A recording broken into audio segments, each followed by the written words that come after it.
고요한 밤하늘, 수천 년간 우리의 상상력을 자극해온 무수한 별들이 찬란하게 빛나고 있습니다. 어릴 적 이불 속에서 눈을 반짝이며 저 별들을 바라보던 그날 밤의 기억. 인류는 문명의 시작과 함께 언제나 저 먼 심연의 공간을 갈망해 왔습니다. 지구라는 푸른 요람을 감싸고 있는 중력이라는 거대한 사슬을 끊기 위해 수많은 세월 동안 노력해 왔습니다.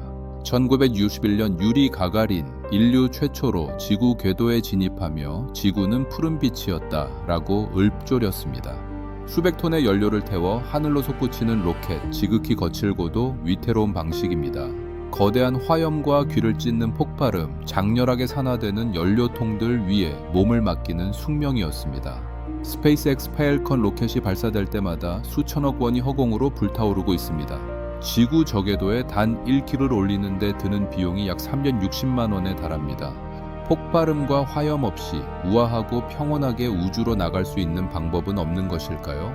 기차나 엘리베이터를 타듯 우아하고 평온하게 우주로 나갈 수 있다면 어떨까요? 창밖으로 지구가 점점 작아지는 경치를 감상하며 커피 한 잔, 8일간의 우주 여정. 이것이 공상과학 소설 속에나 존재하는 허무맹랑한 상상일 뿐일까요? 지표면에서 36,000km 궤도까지 실처럼 이어주는 거대한 탑. 이 거대한 끈이 실제로 가능하다는 수치들은 과연 어떻게 계산된 것일까요? 총알보다 40배 빠른 속도로 궤도를 도는 탐사선 시대에 우주 진출 문턱은 왜 여전히 높은가? 오늘의 주제, 우주 엘리베이터의 과학적 원리와 핵심 난제. 우주 엘리베이터가 가져올 압도적인 경제적 실리에 대해 심층적으로 알아봅니다. 로켓을 왜 버려야 하는가? 로켓이 가진 비효율의 굴레부터 짚고 넘어갑니다. 현대의 로켓은 냉정하게 말해 하늘을 나는 거대한 연료통입니다. 제1우주속도 초속 7.9km에 도달하기 위해 상상을 초월하는 에너지가 필요합니다. 로켓의 저주, 전체 무게의 98%가 연료인 구조적 한계입니다. 우주로 보내는 실제 화물보다 그것을 들어 올리는 연료의 무게가 수십 배 더 무겁습니다. 100만 원짜리 물건을 보내기 위해 9,800만 원을 포장비로 써야 하는 것과 같습니다. 달로 인류를 보냈던 전설적인 세턴 V 로켓, 전체 질량은 무려 3,000톤이었습니다. 그러나 달까지 실제로 도달하는 화물의 무게는 고작 50톤에 불과했습니다. 나머지 98%는 오로지 연료와 구조체, 단 2%를 올리기 위해 98%를 불태워버립니다. 원금의 2%만 남기는 금융상품에 투자하겠습니까? 인류는 60년간 그 비효율 위에서 우주를 개척해 왔습니다. 펠컨 과수 기준으로 1kg을 저궤도에 올리는데 약 2,720달러가 듭니다. 몸무게 70kg이라면 우주로 가는 운송비만 약 2억 5천만 원이 됩니다. 강남 아파트 전세 보증금을 고스란히 로켓 연료로 날려버리는 것과 다름없습니다. 심우주 임무에서는 비용이 킬로그당 2,100달러를 가볍게 넘어섭니다. 현재 우주 산업은 극소수의 정부 기관과 초거대 기업만이 접근할 수 있는 폐쇄된 시장입니다. 일반인에게 우주는 여전히 뉴스로 보는 곳일 뿐입니다. 우주 엘리베이터는 케이크당단 200달러, 현재 100분의 1도 안 되는 비용을 제시합니다. 해외 항공권이 갑자기 1,000원이 된 것과 같은 혁명적인 변화입니다. 우주 여행이 누구나 여권 하나 들고 떠날 수 있는 일상이 되는 세상을 의미합니다. 이토록 긴 탑이 어떻게 쓰러지지 않고 하늘에 서 있을 수 있는 것일까요? 여기에는 정직궤도의 마법과 원심력의 균형이라는 정교한 물리 법칙이 숨어 있습니다. 고도 35,786km, 지구의 자전 속도와 위성의 공전 속도가 기가 막히게 일치하는 지점입니다. 위성 방송과 GPS가 바로 이 정지궤도에 떠있는 인공위성들 덕분에 가능합니다. 우주 엘리베이터는 바로 이 정지궤도를 무게중심의 분기점으로 삼습니다. 어린아이가 실 끝에 돌을 매달고 빙글빙글 돌리는 장면을 상상해 보십시오. 충분히 빠르게 회전하면 실이 팽팽하게 당겨지며 원심력이 바깥으로 작용합니다. 정지궤도보다 높은 케이블은 원심력의 영향으로 바깥으로 튕겨나가려 합니다. 정직궤도 아래의 케이블은 중력에 의해 지구로 떨어지려 합니다. 두 힘이 정밀하게 균형을 이루며 케이블은 거문고 줄처럼 지구와 우주 사이에 꼿꼿이 섭니다. 중력과 원심력이 만나는 평형점에서 이 거대한 탑은 스스로를 지탱합니다.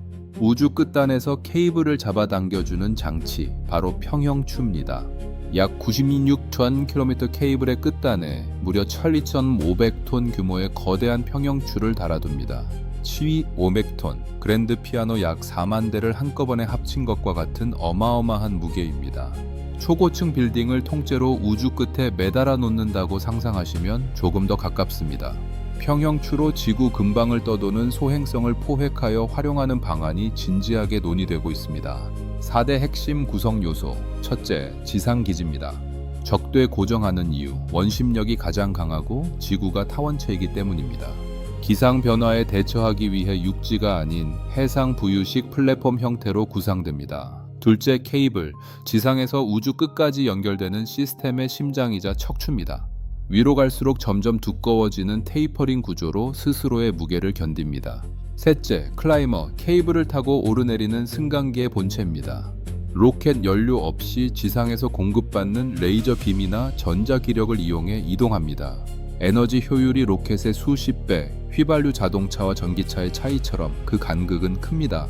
넷째, 우주 정거장 게이트웨이. 정직 궤도에 대규모 거주 및 연구시설이 들어섭니다.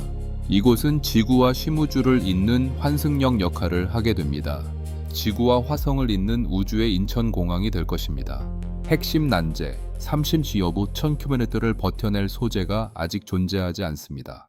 강철 케이블은 고작 25km만 되어도 제 무게에 의해 스스로 끊어집니다. 에베레스트 3배 높이도 버티지 못하는 강철, 탄소 섬유도 여전히 부족합니다.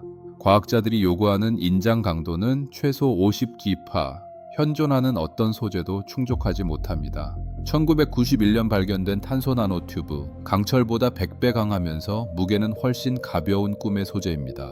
이론적 강도 150기파, 케이블 요구치 50기파를 3배 가까이 넘어섭니다.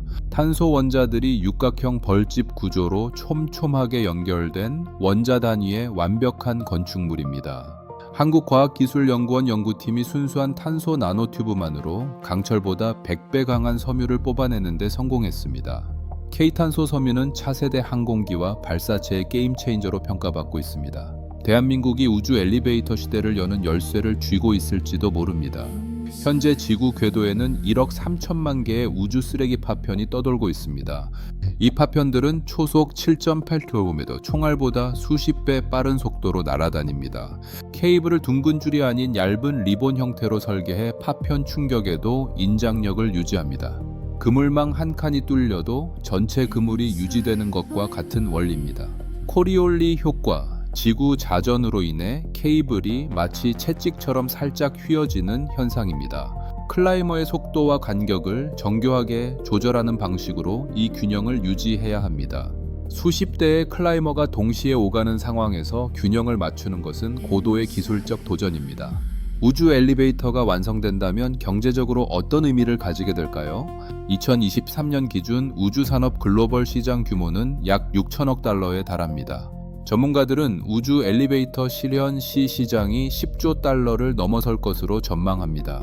발사 비용이 100분의 1로 떨어지면 경제성이 없어 시도조차 못했던 우주 사업들이 현실화됩니다. 우주 태양광 발전, 현재는 발사 비용 때문에 경제성이 전혀 없습니다.